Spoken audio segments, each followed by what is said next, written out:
Amerita, por eso, esta noche, todo lo que ocurrió a partir de esta mañana, la presencia de la periodista y analista Estela Ruiz Díaz con nosotros. Gracias, Estela, por darnos tu tiempo de todo lo que ya hemos pasado en esta jornada. ¿Cómo estás? Hola, Oscar. Hola, Sani. Buenas noches a la audiencia. Bueno, aquí estamos con Santi mirando y desde esta mañana ya tratando de ubicarnos un poquito en el contexto de la medida anunciada por el embajador de los Estados Unidos. A ver, si en tu capacidad de poder mirar las cosas, uno primeramente ve lo que hay en el interior, pero no podemos olvidar la imagen externa también del Paraguay. ¿Por dónde comenzamos? Bueno, sin dudas es un golpe demasiado fuerte. Esta mañana hacíamos el análisis un poco de lo que implica esto para el Partido Colorado, porque más allá que sea en la individualidad del vicepresidente de la República, como candidato, como precandidato presidencial, es el vicepresidente de la República. Entonces esta bomba alcanza al gobierno de Mario Abdo Benítez, porque es una calificación o una descalificación, por llamarlo de alguna manera, al gobierno del presidente de la República. Esto tiene, por supuesto, consecuencias. Yo creo que todavía estamos viendo la humareda de esta bomba, no nos permite todavía ver un montón de cosas, porque creo que abre un abanico demasiado amplio que obviamente nos lleva al 2023. En principio, por supuesto, creo que el vicepresidente de la República ya por poco tiempo más entendió el mensaje. En primer lugar, podemos decir que a diferencia de Horacio Cartes, creo que el vicepresidente Hugo Velázquez entendió el mensaje, porque decidió renunciar al cargo, a la precandidatura, e incluso nos decía esta mañana también a la política, y decía: yo dejo todo esto para defenderme de lo que se me acusa. Entonces hay, diríamos, dos posiciones distintas en ese sentido. Obviamente el golpe más fuerte es para el oficialismo, claro, porque ¿qué pasó con el oficialismo? Se quedó sin candidato. Se quedó sin candidato. Yo diría, no sé si es un poco lo que todos vemos aquí, Sani, sí, sin chapa. Y prácticamente, porque lo que se habla en estos momentos es si la chapa va a ser totalmente nueva, la que se va a discutir mañana y que se va a anunciar el lunes. Digo, por la composición de una chapa, que es una sola en realidad, pero con dos cargos, pero es el Poder Ejecutivo, no es automático. Algunos entendieron ya, bueno, no hay chapa. Si no está la cabeza... Eso es lo que dijo el presidente del Tribunal Electoral Partidario. Se cae a uno de la chapa y se acaba la chapa porque tienen que ser dos. Claro. Pueden volver a plantear el nombre de Brunetti, ¿verdad? Pero lo que se está discutiendo en este momento es presentar una chapa nueva, como diciendo, entendimos el mensaje. Y el peor escenario para Añetete es en realidad que no tiene casi candidatos, porque lo que vemos sobre la mesa, Arnoldo Vins dice: no, Arnoldo Vins nos matan con el puente de Ñandutí. Luis Castiglioni, que era otro hombre potable, diríamos, el tema del acta secreta de Itaipú. También. O sea que tienen demasiados flancos. Brunetti no lo consideran todavía muy maduro, por llamarlo de alguna manera, para ser candidato presidencial. Pero aparecieron anteriores, como por ejemplo Petengil. Petengil, dicen ahora, claro, porque creo que ya finalmente el oficialismo ya no plantea una chapa victoriosa. Creo que es una chapa de sobrevivencia, porque esa chapa necesariamente tiene que representar a las otras candidaturas. Es un poco como le decía recién a Santi, intentando usar una metáfora, es alguien que hoy en el medio del río, están ellos todos en el agua, alguien que los acerque a la orilla, en cierta forma. Y esa nueva dupla. Completar el proceso interno de un partido para presentar chapa. Yo creo que ahí hay una responsabilidad que el oficialismo va a querer asumir. En beneficio del partido, digo, para no dejar al partido en la situación actual. Porque, a ver, el candidato de Honor Colorado navega solo, pero es con un cuadro incompleto, no hay competencia. Claro. Entonces, le escuchaba esta tarde a Santiago Peña y me daba la sensación por sus palabras que a él le gustaría competir en cancha libre, diríamos, arco libre. Walkover. Sí. Ganar por walkover. Yo no sé qué dice el estatuto, creo que el estatuto tiene lagunas en ese sentido. Sí, el oficialismo sostiene, no es cierto, esto se resuelve internamente, no hay que mirar la ley electoral, dicen, tenemos que mirar el estatuto partidario.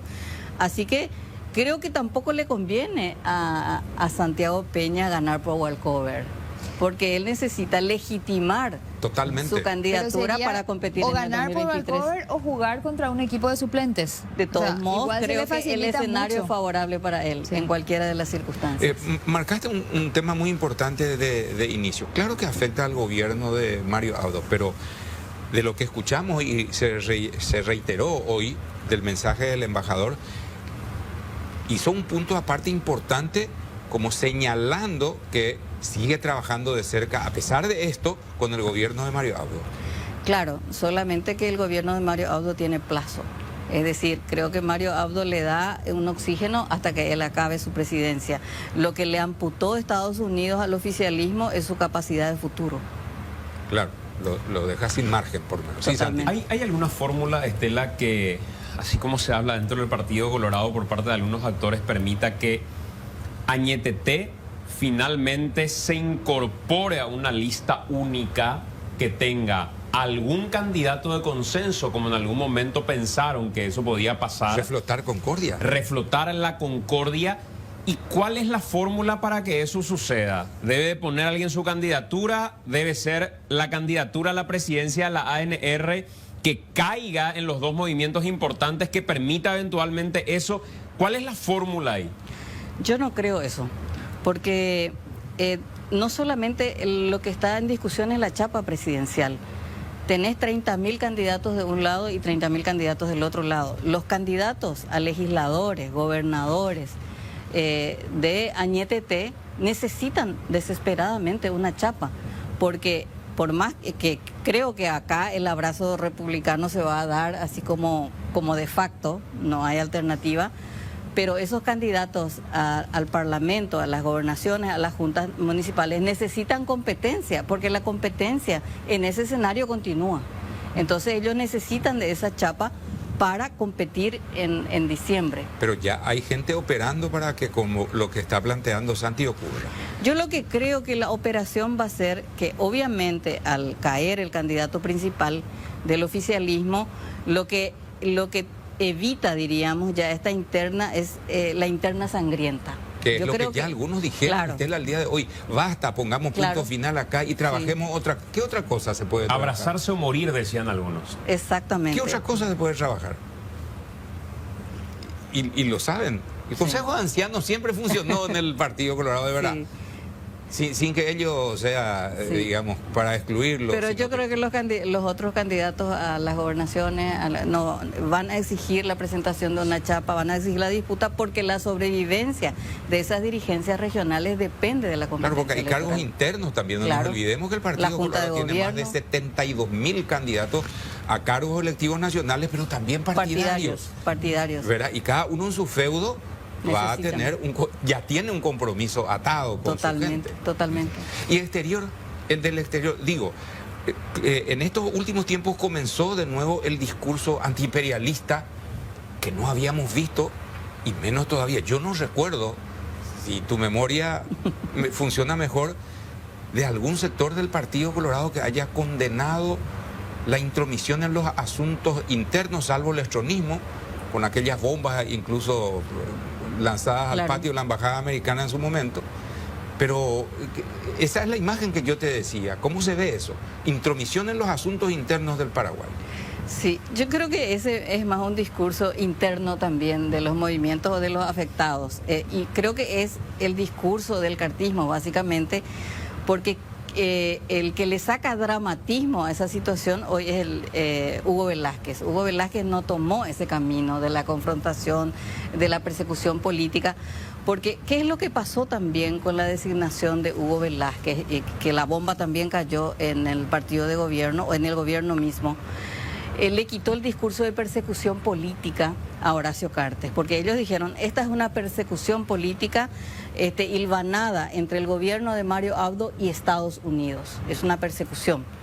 pero al caer la bomba también en el patio de Mario Abdo, desaparece el discurso de la persecución Estela, política. y ahora aparece algo peor, porque esto también puede hacer que se una el Partido Colorado, y ahora lo que están diciendo es un ataque de Estados Unidos contra el partido, porque lo que se busca es la alternancia. Entonces, acá ¿va a capitalizar esto la oposición o el propio Partido Colorado va a aprovechar esto para unirse?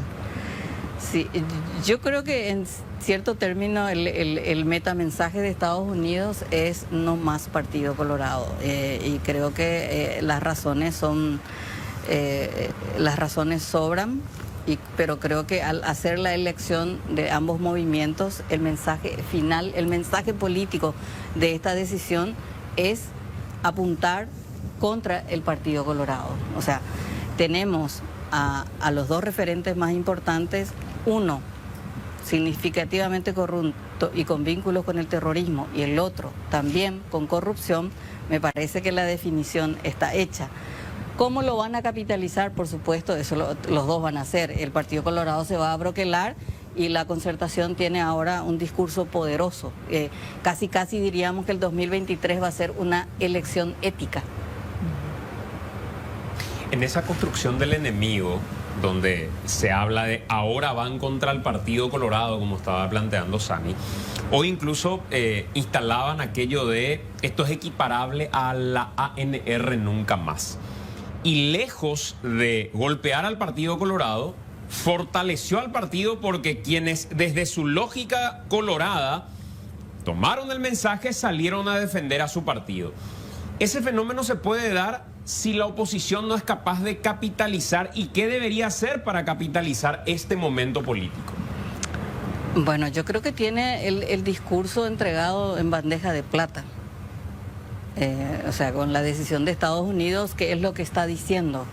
El Partido Colorado es prácticamente una mafia corrupta con vínculos con el terrorismo. Eso es resumiendo demasiado el mensaje de Estados Unidos. Sin que lo digan. Claro, o sea, lo dijeron muy claramente. Designando a personas en particular, claro, de ese partido. No, y además, escrito. La Concertación o los líderes de la oposición pueden quizás dejar de mirar al Partido Colorado y mirar a esa ciudadanía que rechaza esa situación. Como decía Raúl Alfonsín, hay que escuchar a la mayoría silenciosa y hay que movilizar a la mayoría silenciosa. Quizás lo que la Concertación tiene que hacer es, más allá de mirar la interna colorada y esperar que se enojen los colorados, es tener el apoyo de esa gente a la que no le moviliza la política, pero que quizás con esta situación y con este cuadro cancerígeno del país, la gente se moviliza. El efecto Lugo y su situación en la Concertación. Es una situación complicada. Fernando Lugo es el líder más importante de la oposición, creo, uno de los líderes más importantes, así que también su situación crítica de salud puede afectar a la Concertación, porque no se definió el pleito, porque si se hubiese definido el pleito en el Frente Guazú, de si apoya o no la Concertación, más allá de la chapa, que se haya conformado la chapa Efraín-Soledad, creo que no hubiésemos tenido esta incertidumbre.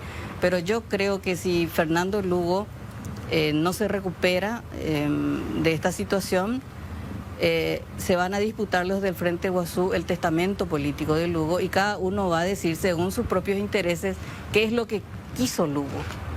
Sí, interpretar.